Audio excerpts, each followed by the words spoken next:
Is Safari the alternative to Googling, or is it all just like, is that Safari just what is Safari? I don't get it. Safari's your internet search engine. I don't know. Anyway, let's get back to talking about youth ministry.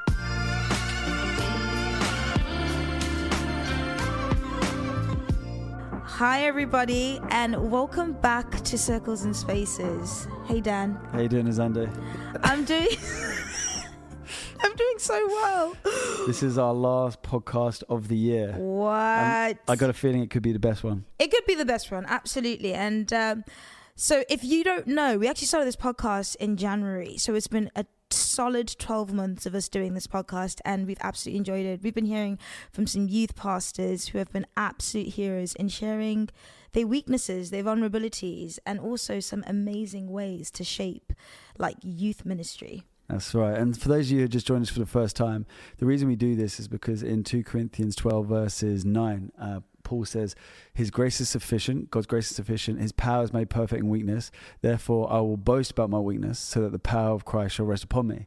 And, you know, I just think when it comes to like the power that the world gives, whether it's positional power, presidential power, athletic power, people always boast about their successes, but the kingdom's upside down kingdom. And so we wanted to take some time to boast about our weaknesses and our failures because we want the power of Christ rather than the power of the world. So there we are. That's the first scripture ever on the podcast, on the Circles and Spaces podcast. It's never too late to drop the word of God. But Dan, so just saying that, I would love to know, like, in the last 12 months, is there like a failure or a weakness that has been highlighted more than ever?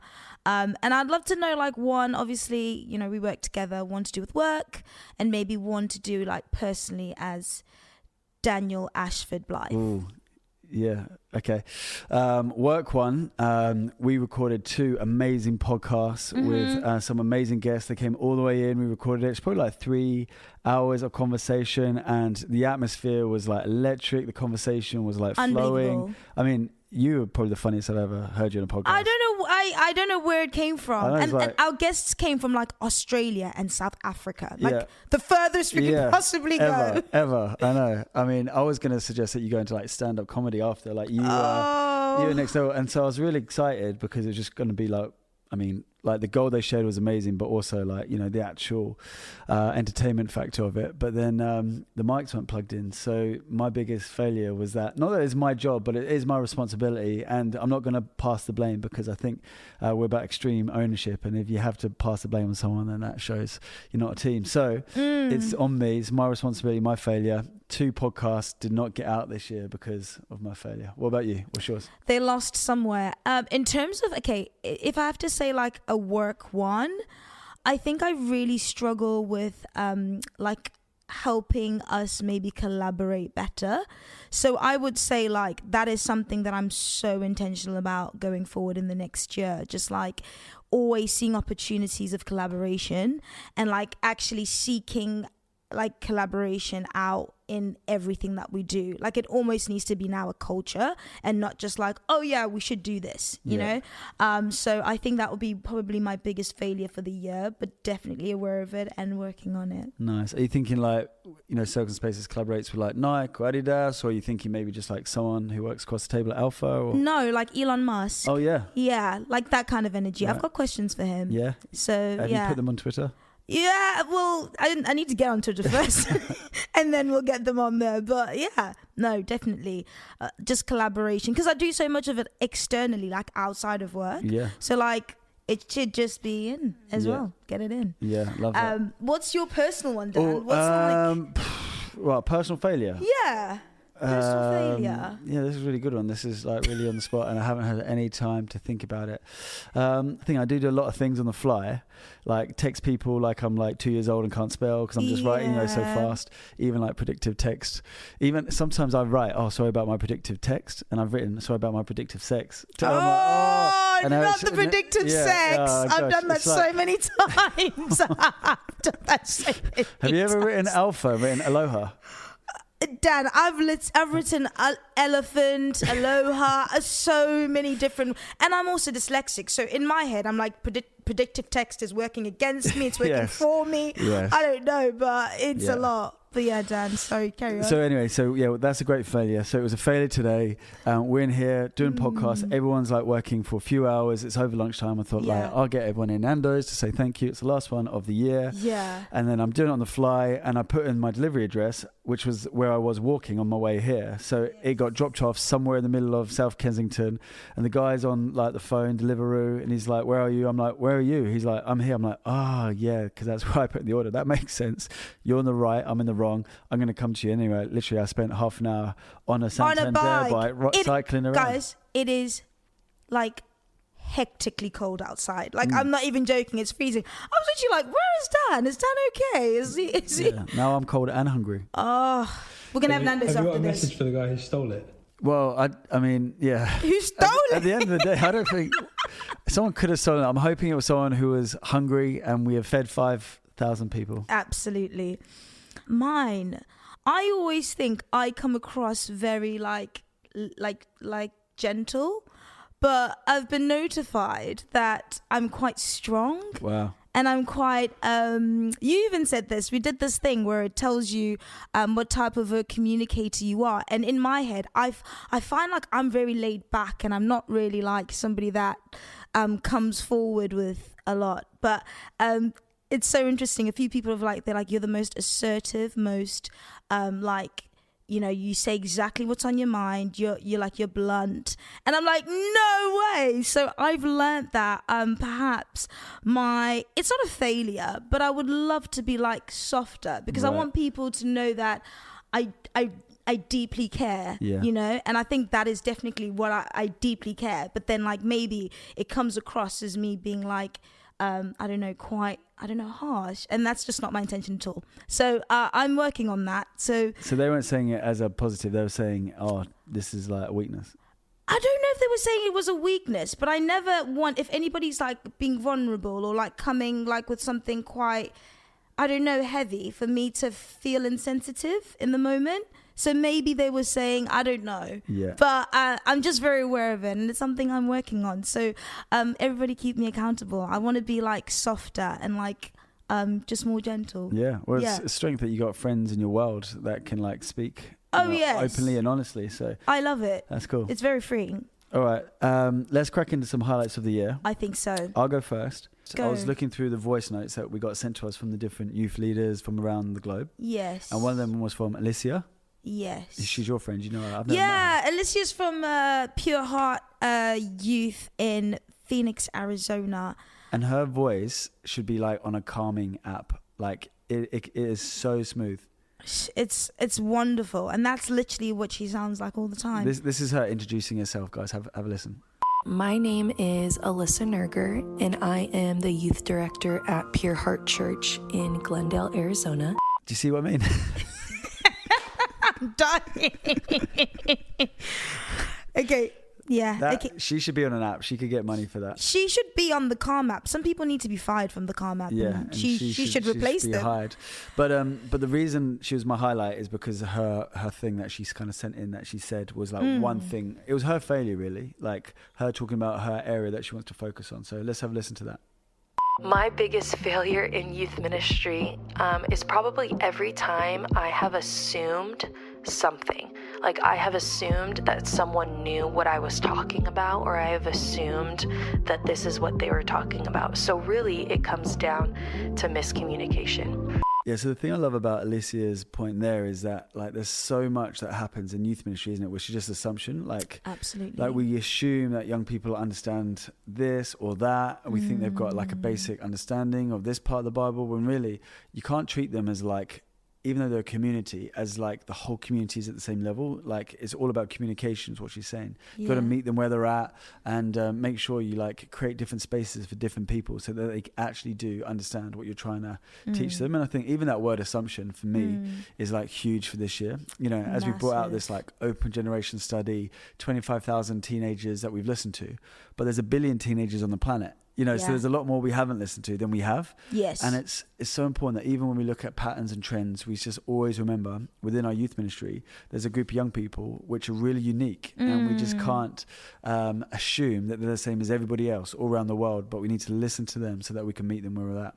100%. And I think, like with us, with Alpha Youth, I think that's the position that we always want to hold. We want it to feel so open that actually any young person at any stage of their faith, because I think one of the things that feels really prevalent when you have a faith, especially as a young person, is that you want to seem as if you've got it like all together and like, or like your faith is strong.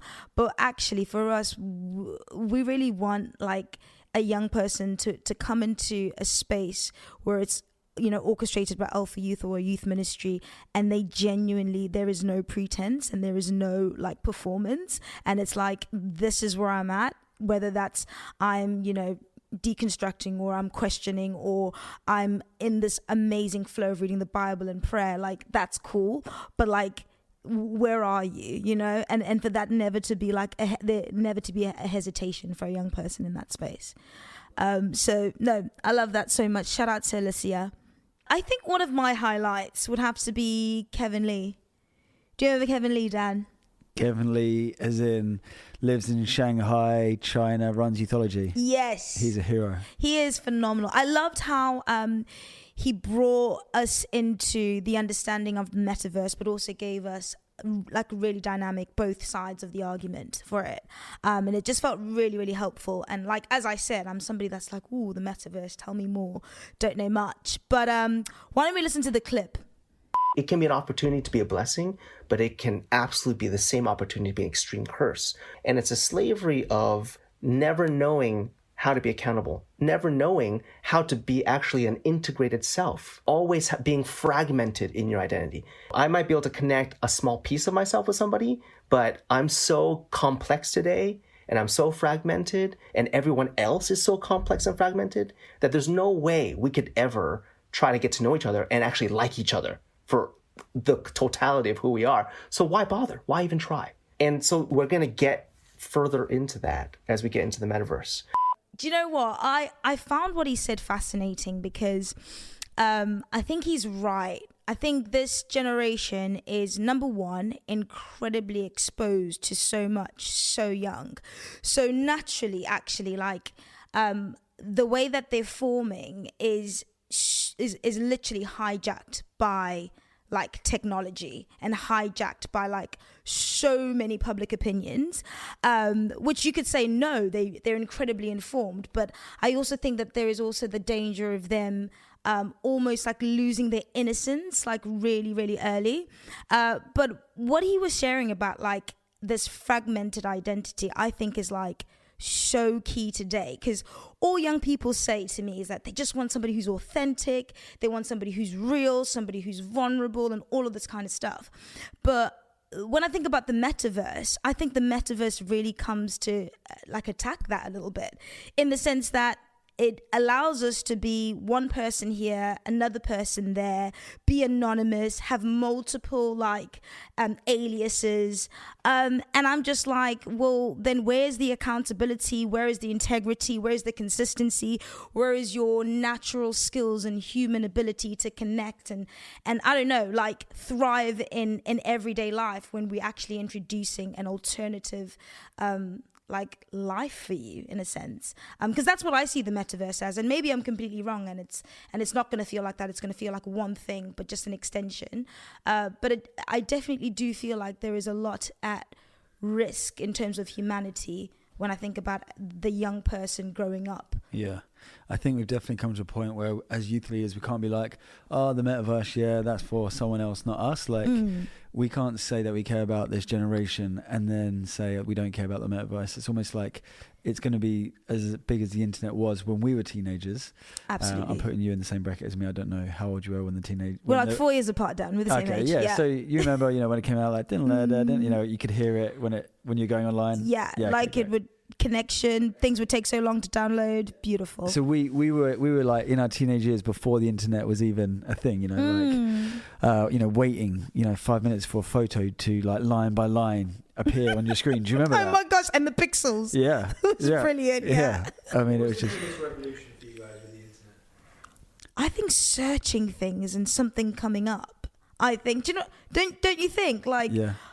like the thought of like not just relying on your parents to tell you things, and you're like, no, actually, Dad, that's not true, or something. I think searching for things that you're thinking about was probably the biggest revolution to me. Yeah, and that was our producer Jordan calling out, just in case you thought God's asking us a question midway through our If you podcast. heard the voice of Morgan Freeman, aka Jordan Dean, it wouldn't have happened without him. Do you know, when I was about 14, it was like, for Google search engines, it was either Google or it was Ask Jeeves.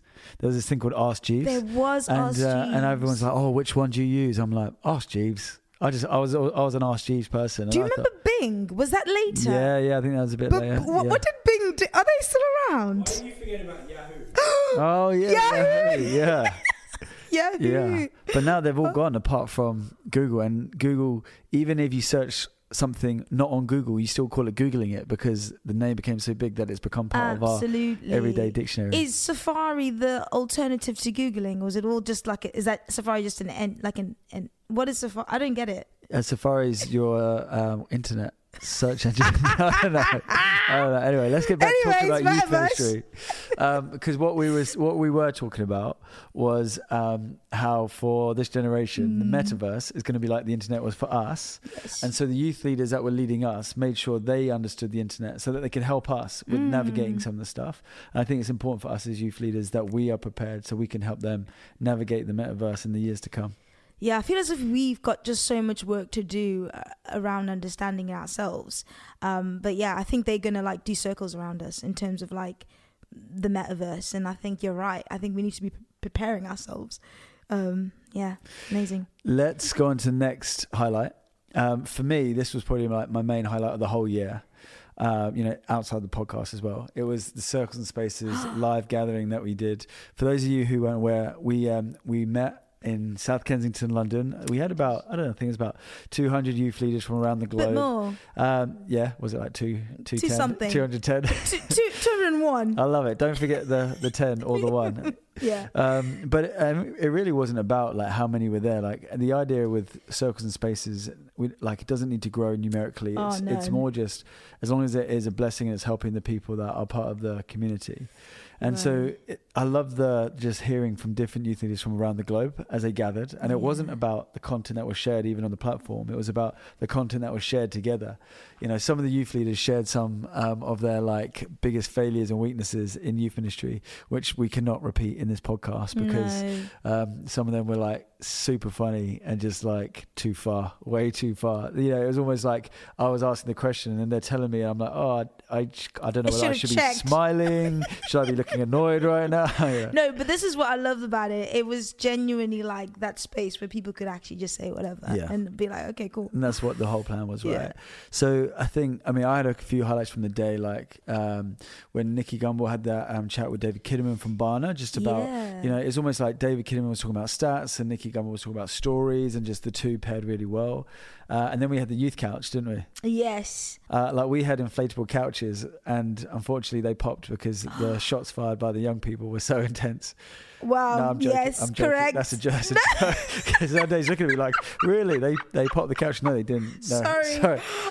That's like a dad joke. That was a real dad joke. Like we went there. Gosh. Let's come back. I'm such a dad that I don't even realise when I'm telling a dad joke. Yeah. But we'll keep it in the podcast. Zach's also laughing. Authenticity. Yeah, so I've got a 19-year-old. No, Zach's laughing at you. Are you laughing at the joke or laughing at the fact?